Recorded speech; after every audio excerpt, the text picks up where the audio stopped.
me left and right. You know, I want you here, I want you there. So no holds barred was very unregulated. So I'll say that whatever that they say in the record keepers right now, you can easily add probably another 10 to 20 matches, because there'll be different times there'll be like going, we have a party coming up this coming week. And part of this party is we're going to have a cage fighting contest. You're going to be the entertainment here tonight for this. So there's a couple of these events I've been to that none of this stuff ever got recorded. Or be invited to Mexico, because they want to be tougher than even the Ultimate Fighting Championship. They want to do stuff in a cockfighting pit, an oversized cockfighting pit. They want to start off with roosters, progress to dogs, and they wanted the main event with human beings all spilling blood in the sand. And they offered me an awful lot of money, cash. I kept thinking, if I should win this event, is it easier to pay me or to take me out back and put a bullet in my head? So it's kind of good. I turned that one down. So, but I'm just saying that there should be a few more matches out there. Yeah. All right. So you are most certainly one of the mixed martial arts originals. What pride do you have looking back at your career, looking now at the current state of MMA, where it's a worldwide mainstream sport? How does it feel to have been there from the start to, looking at where we are now with mixed martial arts? No, well, to answer it just quickly right there, a great deal of pride, the fact that you're on the cusp of this revolutionary new sport, and to see how it has grown proportionally acceptance around the world. The very unique aspect about it is that you can still speak to a lot of the founding competitors. When you look at sports like European football, American football, baseball, basketball, all these other sports, all of the original pioneers are gone because their sports have been around so long. So the fact that you can still speak to a Hoist Gracie, you can still speak to Ken Shamrock, you can still speak to Dan Severn, because we were some of the original people, and there's still a lot of others. Each year, the herd is thinning out. But no, because I've been asked this question a number of times before. The biggest hurdle was getting the acceptance, because you had a lot of different politicians and legislators, athletic commissioners that were trying to do away with the sport in the beginning. So the sport did have to make a lot of compromising issues to bring certain aspects of safety to look at it. Okay, boxing is accepted, kickboxing is accepted, Muay Thai, a lot of these other combat sports were being accepted. They're just looking at it as they had to come from the martial arts perspective to say that we're just doing all of these same martial arts inside of a cage environment instead of a ringed rope, because ring rope type of square rings were acceptable.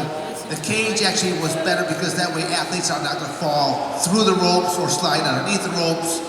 So a lot of times it was the cage also was a scary thing, because you're looking at Coliseum type matches, Roman emperors. We're going to look over there. Is Julius Caesar going to say thumbs up or thumbs down? To the victim. Just add one more in terms of knowing your worth. So when you're with King of the Cage, the story you were just told, you managed to take your own future into your own hands. So my question to you, do you see a way now where athletes in the UFC can take some autonomy back into their own hands with being able to negotiate their contracts, or maybe to get out of a contract? Yes. I mean that's a quick answer, is yes. The hard part about what the UFC is going on right now, I mean, it's the #1 company in the world where the athletes are making they're making a good paid check. Should it be paid more? Yes. It's just the fact that the uniform that they wore out there, it has to be some type of a UFC qualified event. The UFC has to okay all the various sponsors, stuff like that. To me, that's wrong. I should be able to wear the uniform I want to wear, and I should be allowed to go after whatever sponsorships I make, and I keep 100% of this, not have to give the UFC any kind of percentage of that. I had to do this hustle myself. It was my relationship, so I don't think it's right that the UFC is taking any of that money. But even then, the pay scale has got to improve because the UFC compared to other professional level sports, they're not playing on a level playing field yet. And it will eventually happen. It will have to happen for it to go on. It's just that some of the people that are in power right now, they're just not willing to give ground. But eventually other companies are going to rise up. Competition is a good thing because if there are other companies and athletes now have options, well then stars could go here, stars could go there. And they can have a better control of their destiny. So it will happen eventually, and just a little bit hardship that some of these athletes may have to endure for the time being. Thanks a lot, Dan. I really appreciate it.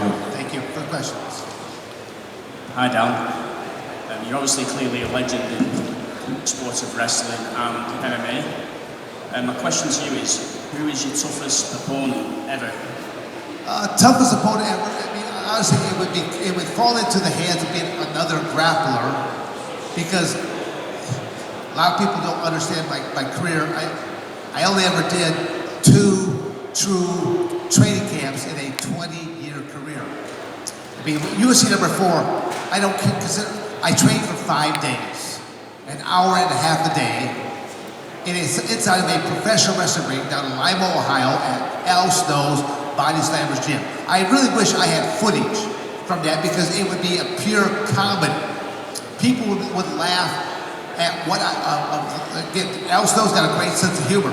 And then him and the other 2 professional wrestling protégés, they had like one old pair of boxing gloves between them, and they'd be trying to punch and kick Dan. Well, Dan doesn't like to be punched or kicked, so I kept staying outside of range, kept moving around.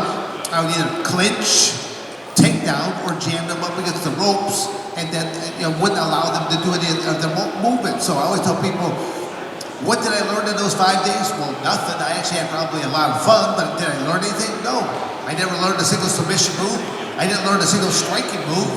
So literally, when I show up to UFC 4, as I'm at the desk and they're filling in all the information, like, what is your age? How much do you weigh? Where do you hail from? All this kind of stuff. And then I get asked for the first time ever, so what is your martial art? I have never been asked that question before. I'm thinking, I pause for a second, I go, I'm an American wrestler. Well, they had never heard of that response before. And they're like, the gal looks from it, she leans forward and goes, what exactly does that do? So I kind of mimic her. I go, look left, look right. I lean in and go, you might want to watch. I'm kind of making this up as I go. And she starts laughing.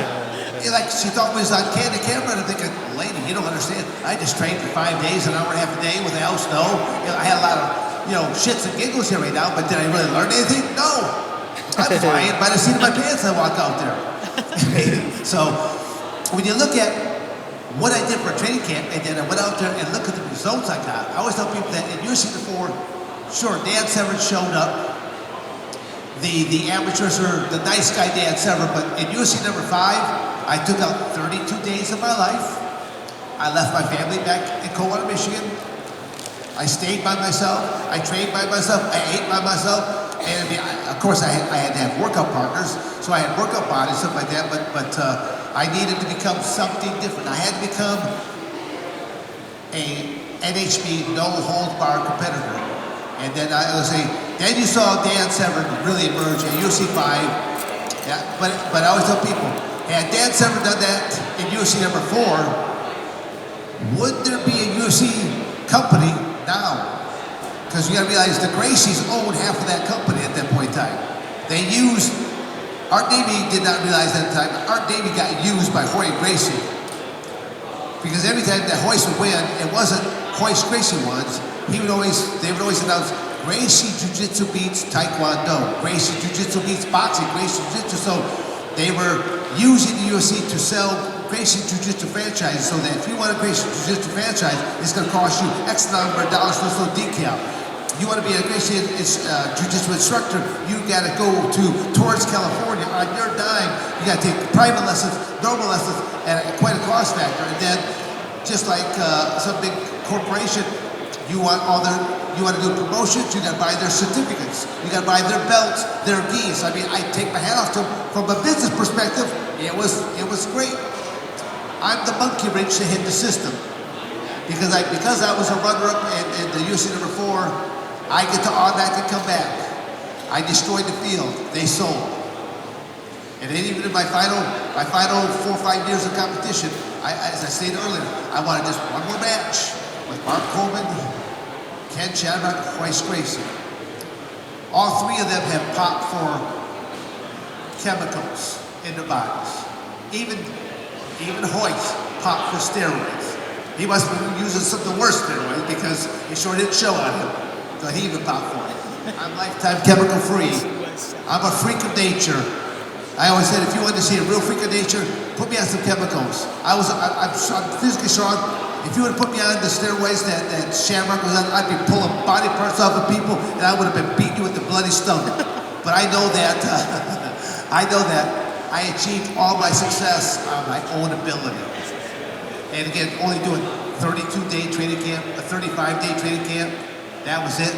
In a 20-year career, and I'm at the age of most of my other opponents' father. So again, I'll call that boneheaded determination that I have there as well to see they do that. That's why I'll tell people that I have something upstairs that most of my opponents never had. I've got that willpower to push myself beyond. Even when they finally went to their rounds, we have rounds in here. Did I ever sit down? Never. First off, because who's going to get better air? If I'm sitting in a bench here, I got 2 or 3 men around me, and they're all in my face, stuff like that. I'm leaning forward like this. Or am I going to have better air? Because I'm walking back and forth. I got my hands on top of my head. I got my chest expanded. I'm breathing in and out. I know I'm getting better air, but on top of that, psychologically speaking, you're over in your corner, and you're looking over, and you see that old guy is not sitting down. He's not tired. Oh, yes, I am. I'm just not going to tell you that. I'm sucking air from every orifice of my body at that point in time. But, again, you don't know that. Psychological warfare. I use it quite well. Sorry, Dan, just to obviously get out of you, who is the toughest opponent that you've ever fought? There was still a question.